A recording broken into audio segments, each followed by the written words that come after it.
Kita semua tahu ya, keintiman seksual itu bisa jadi bagian yang indah banget dalam sebuah hubungan.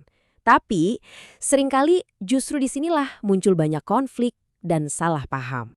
Nah, ini nih pertanyaan yang sering banget bikin pusing dan frustrasi dalam banyak hubungan. Kenapa ya wanita kadang-kadang menolak keintiman seksual? Banyak orang mikirnya, paling cuma soal hormon atau lagi nggak tertarik aja secara fisik. Tapi kenyataannya jauh lebih rumit dari itu. Ternyata otak dan emosi itu perannya gede banget, lebih dari yang kita kira. Oke, untuk bisa benar-benar ngerti, kita harus ubah dulu cara pandang kita. Hasrat itu bukan kayak saklar lampu yang bisa tinggal dinyalain atau dimatiin gitu aja. Nah, ini dia intinya. Hasrat seksual wanita itu bukan sekedar saklar on-off, tapi ini adalah hasil dari gabungan banyak hal. Pikiran, rasa dekat secara emosional, dan juga kondisi fisik. Semuanya nyambung. Oke, sekarang kita bedah lebih dalam ya. Kita mulai dari organ seks yang paling penting. Dan itu bukan yang mungkin Anda pikirkan. Jawabannya adalah otak. Di dalam otak kita, ada semacam tim yang bekerja.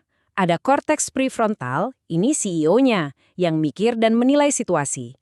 Terus ada amigdala, si pengatur emosi dan rasa aman. Ada insula yang bikin kita ngerasain sensasi di tubuh. Dan terakhir, sistem dopamin yang ngasih kita rasa senang dan motivasi. Nah, keempat bagian ini kerja bareng sebagai satu tim buat merespon rangsangan seksual. Nah, ini bagian yang paling menarik. Coba lihat perbedaannya. Kalau suasana hati lagi bagus, hubungan terasa hangat dan kita merasa dihargai, otak akan membuka gerbang dan sinyal-sinyal seksual itu jadi lebih kuat. Tapi sebaliknya, kalau lagi ada konflik, komunikasi jelek, atau merasa nggak dihargai, si CEO otak tadi, yaitu korteks prefrontal, bakal bertindak kayak satpam. Dia akan bilang, stop, prioritas kita sekarang adalah melindungi diri secara emosional, bukan keintiman. Jadi sinyal seksualnya seolah-olah diblokir. Jadi intinya apa? Ikatan emosional yang kuat, rasa dihargai dan kehangatan dalam hubungan, itu bukan cuma bumbu pelengkap. Buat banyak wanita, ini adalah fondasinya ya. Tanpa fondasi ini susah banget buat membangun hasrat. Tapi tunggu dulu, ceritanya nggak berhenti di emosi aja. Ada faktor lain yang sama pentingnya, yaitu kondisi fisik dan juga hormon.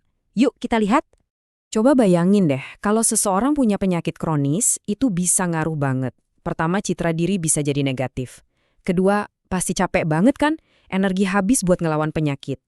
Nah, akibatnya otak kita itu pinter. Dia akan mengalihkan fokusnya. Prioritasnya bukan lagi keintiman, tapi untuk penyembuhan dan melindungi diri. Jadi, hasrat seksual seolah dikesampingkan dulu. Soal hormon, gimana?